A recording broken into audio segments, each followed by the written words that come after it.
سڵاوتان لەبێت چاوەڕوان محمود لە شارپرێسەوە پوختەی هەواڵتان پێشکەش دەکەم. بە تۆمەتی گەندەڵی بەڕێوەبەری پێشووی پەروەردەی سلێمانی دەستگیر کرا. بە تەقەی هێزەکانی سنووری ئێران کۆڵبەرێکی کورد گیانی لەدەستدا. دووبارە سڵاو. بەڕێوەبەری پێشووی پەروەردەی ڕۆژئاوا و ژمارەیەک لێپرسراو لە پەروەردەی سلێمانی دەستگیر کران. لەسەر داوای دەستەی دەستپاکی هەرێمی کوردستان ژمارەیەک بەڕێوەبەر و بەرپرسی پێشوو لە پەروەردەی ڕۆژئاوای سلێمانی دەستگیرکراون و لە ئێستادا بە فەرمانی دادوەر ڕاگیراون.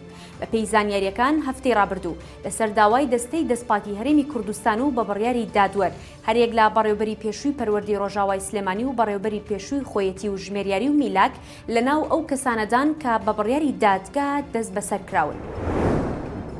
لەسەر سکاڵای پەرلەمانتارێکی عێراق سبەی دادگای فیدراڵی لەبارەی بڕیاری لێبڕینی موچەوە کۆ دەبێتەوە. بڕیارە سبەی دادگای فیدراڵی عێراق بۆ تاوتوێکردنی 12 سکاڵا کۆ ببێتەوە. سێ دانەیان پەیوەندیان بە هەرێمی کوردستانەوە هەیە.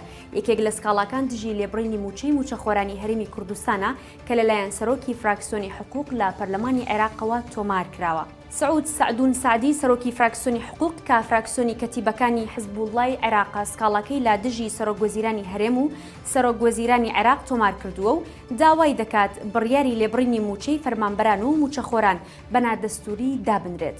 لە دانیشتنی ژمارە 31 ساڵی 2020 حکوومەتی هەرێم بڕیاری لێبڕینی موچەی باڕێژەی لە سەدا 21 دەرکرد.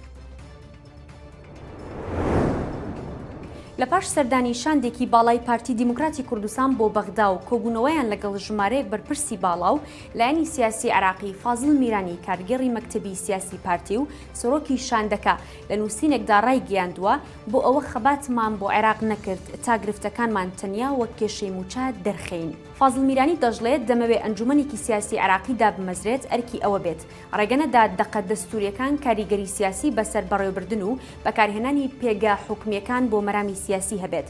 ئەم قسانی میرانی لە کاتێکدایە کە هەفتەی ڕابردوو بە سەرۆکایەتی شاندێکی باڵای پارتی لە بەغدا بوو چاوی بە گەورە بەرپرسانی حکوومەت و هێزە سیاسیەکانی عێراق کەوت. بەشێک لە زانیاریەکان باز لەوە دەکەن شاندەکەی پارتی بێ هیچ دەستکەوتێک و هیچ گۆڕانکاریەک لە دۆخی پەیوەندیەکانیان لەگەڵ بەغدا گەڕاونەتەوە هەرێم.